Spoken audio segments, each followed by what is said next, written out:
The guests on the lower floors of the Cecil Hotel had been noticing it for days. The water pressure was low. The water coming out of the taps had an unusual color, darker than it should be. And the taste. Several guests described the taste as something they couldn't quite name but couldn't forget either. Something organic, something wrong. On the morning of February 19, 2013, a maintenance worker named Santiago Lopez climbed a ladder to the roof of the hotel to check the 4 large water storage tanks that supplied water to the guest rooms, the kitchen, and the coffee shop in the lobby below. He looked inside the first tank. Nothing. The second. Nothing. The third tank had its hatch open. He climbed up, looked inside, and found what had been making the water taste the way it tasted. Elisa Lam had been in that tank for 19 days. She was 21 years old. She was from Vancouver. She had traveled to Los Angeles alone, with a backpack and a blog and the particular optimism of a young person seeing a new city for the first time. She had checked into this hotel on January 28th, 5 floors below where her body was now floating. And nobody, not the staff, not the police, not the thousands of internet strangers who had spent 2 weeks obsessing over her disappearance, had thought to look up. This is the story of Elisa Lam. It is a story about a building that has been swallowing people for nearly 100 years. It is a story about a city that learned to look past its most broken corners. And it is a story about what happens when a young woman in crisis falls through every crack in every system that should have caught her. But before we get to the water tank, we need to talk about the hotel. There is a stretch of downtown Los Angeles where the city reveals its most uncomfortable truth about itself. Main Street south of 5th, the edge of Skid Row, one of the largest concentrations of homeless people in the United States. A few city blocks where tens of thousands of people live on sidewalks and in tents, where the air smells of exhaust and something older and harder to name, where the particular desperation of a city that has run out of solutions for its own failures settles into a kind of permanent gray. In the middle of this, on 640 South Main Street, stands a building that has been standing since 1927. 15 stories of faded Spanish Gothic architecture, terracotta ornamentation, a lobby that once had marble floors and stained glass windows, and the ambition of a city that believed it would never stop growing. This is the Cecil Hotel. It was built during the great optimism of the 1920s, designed to attract business travelers and tourists, positioned to become one of the great hotels of the American West. Within 2 years of its opening, the Great Depression arrived, and the clientele that was supposed to fill its rooms never materialized. The Cecil adapted. It lowered its prices. It took in whoever came through the door. And the people who came through the door for the next 9 decades were the people that the rest of Los Angeles had decided it could afford to ignore. The history of the Cecil Hotel is a list that becomes difficult to read in sequence.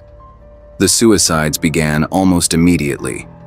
The first recorded one in 1931, a man named W.K. Norton, who checked in under a false name and was found dead of poison in his room 2 days later. By the 1940s and 1950s, people had begun jumping from the hotel's windows with enough regularity that the neighborhood below had developed a dark reputation simply from proximity. One woman, Pauline Otten, jumped from the 9th floor in 1962 and landed on a pedestrian walking past on the sidewalk below. Both died. In the 1980s, a man named Richard Ramirez moved into a room on the upper floors of the Cecil and paid $14 a night to sleep there between his murders. Ramirez was the Night Stalker, a serial killer who broke into homes across Southern California between 1984 and 1985, killing at least 13 people, raping dozens more, leaving a city paralyzed with fear. He lived at the Cecil throughout much of his killing spree. By some accounts, he returned from his crimes and threw his bloody clothes in the dumpster behind the hotel before walking through the lobby. Nobody noticed. Nobody looked. In 1991, an Austrian serial killer named Jack Unterweger stayed at the Cecil. He had come to Los Angeles as a journalist covering crime, a supreme irony that was not recognized until later. While staying at the hotel, he murdered at least 3 women in the city. He was eventually convicted of 11 murders across 3 countries. He hanged himself in his prison cell in 1994. The hotel rebranded itself in the 2000s, calling the lower floors Stay on Main. marketing it as a budget hostel for young travelers, a place to crash cheaply while seeing Los Angeles on a limited budget. The rebrand was thorough enough that many guests had no idea they were staying in a building that had been accumulating death for 60 years. Elisa Lam had no idea. Elisa Lam was born in Vancouver, British Columbia, in 1991, to parents who had immigrated from Hong Kong. Her family ran a restaurant. She was studying at the University of British Columbia. She was thoughtful, creative, and open in a way that the internet had made possible for a generation of young people.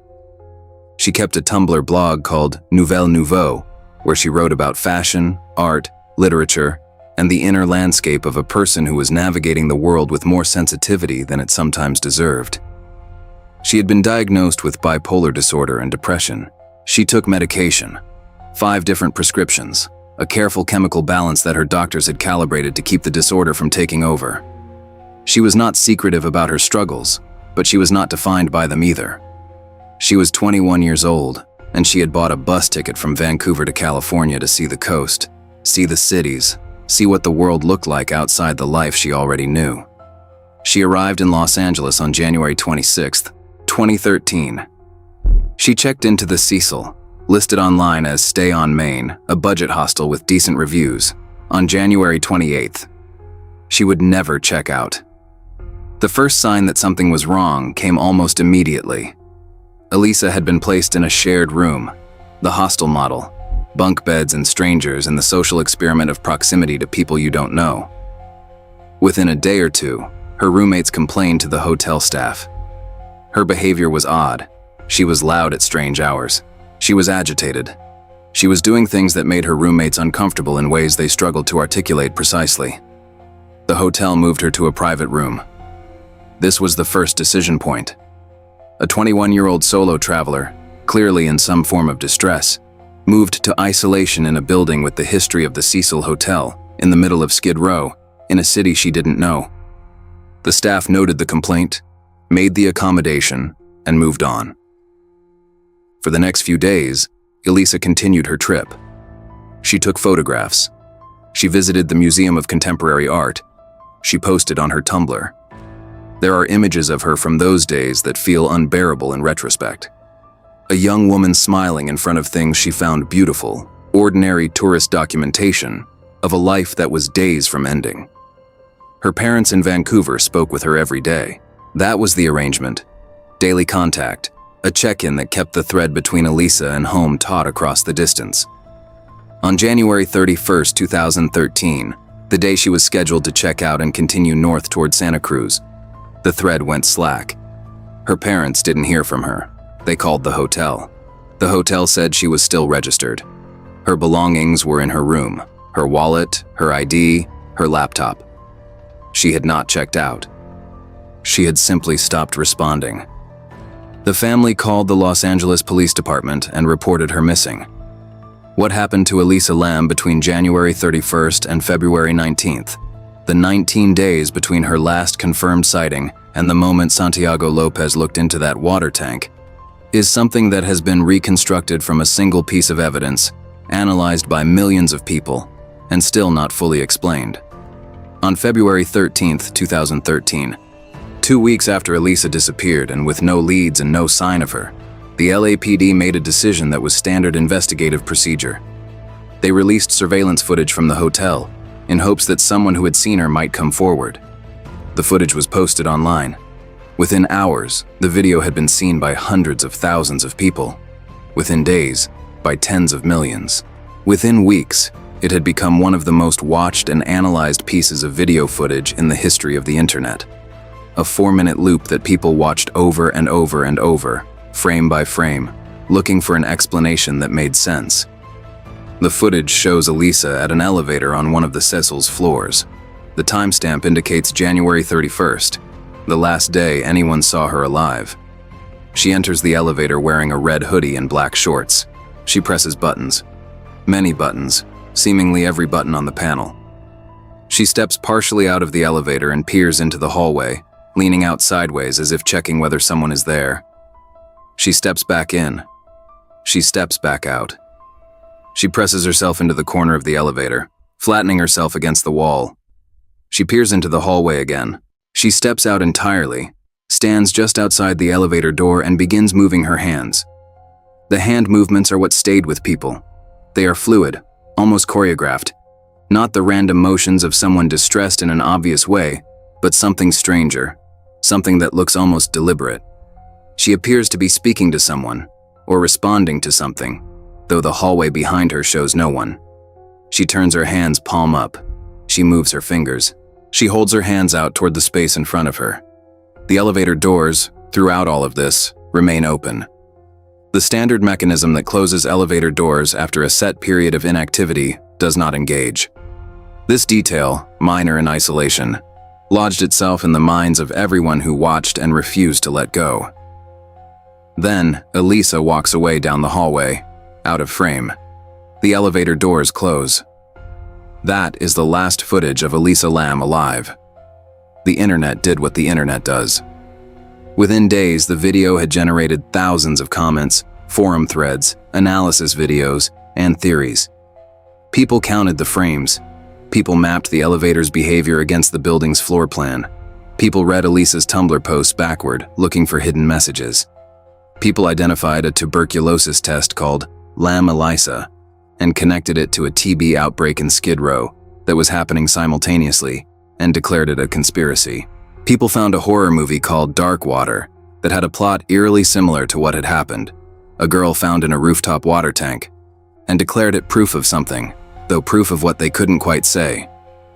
The theories accumulated with the particular velocity that the internet generates when it senses a mystery.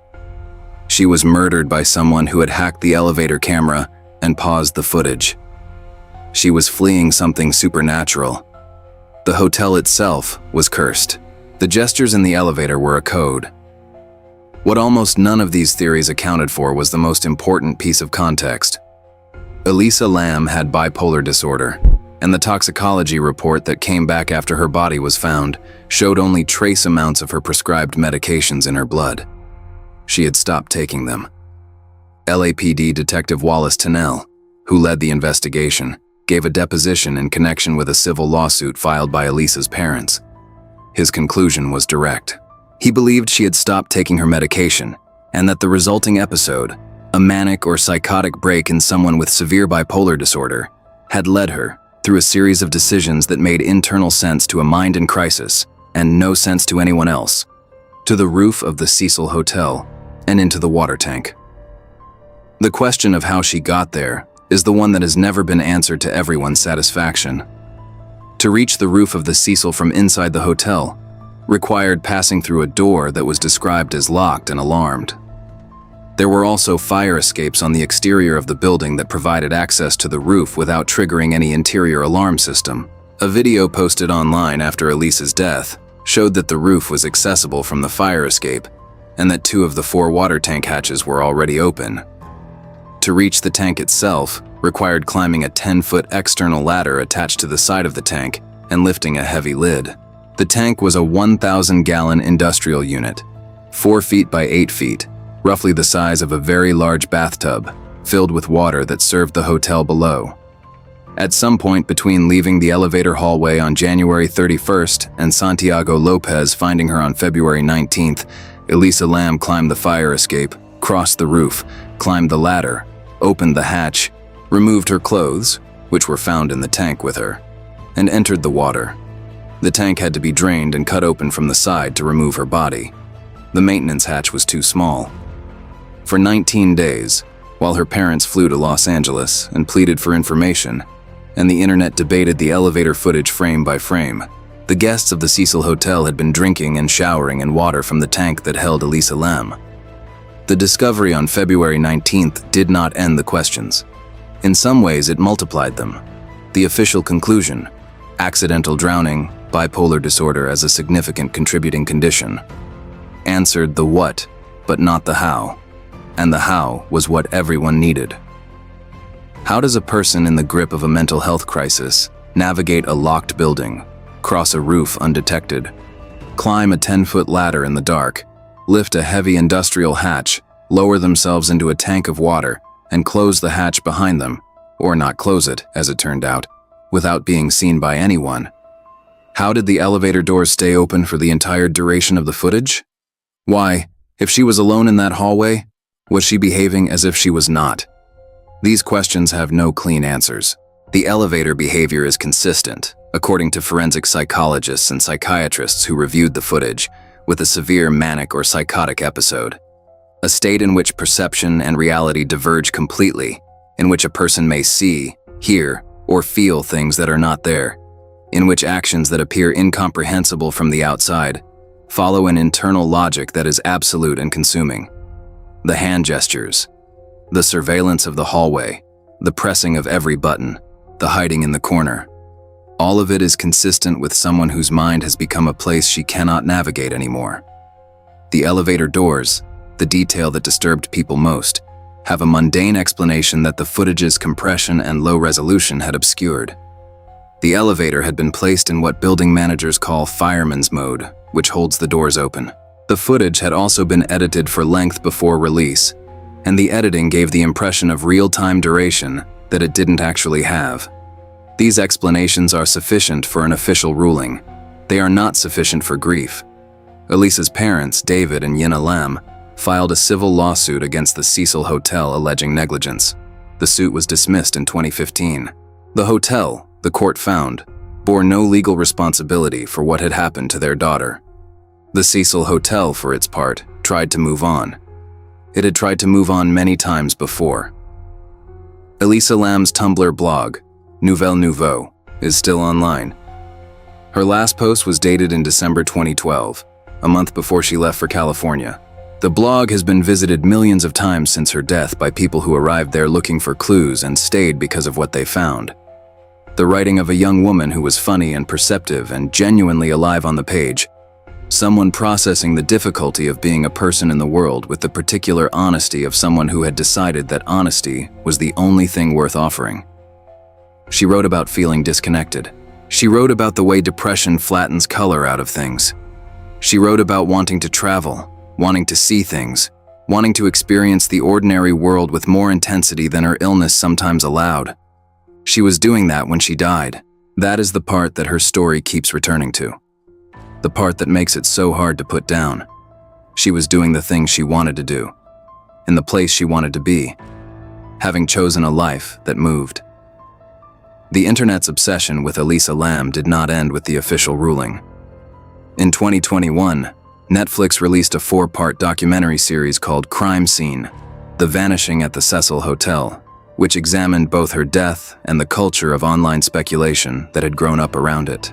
The documentary was criticized by some for amplifying the conspiracy theories it claimed to debunk. It was watched by millions of people. The Cecil Hotel itself was eventually closed for renovations and has since been repurposed as affordable housing, a use that, in the particular irony that the building seems to generate, is more appropriate to its actual history than anything else it has ever been called. The marble lobby and stained glass windows are still there. The water tanks on the roof are still there. Elisa Lam was buried in Vancouver. She was 21 years old. The questions that remain around her death are not, in the end, about what happened to her. The coroner's ruling is almost certainly correct. What remains is something harder. The feeling that the systems around Elisa Lam, the hotel that isolated her, the city that surrounded the hotel, the internet that turned her final moments into content, none of them were designed to keep a young woman in crisis safe. None of them tried. None of them were held accountable for not trying. She fell through. The building swallowed her.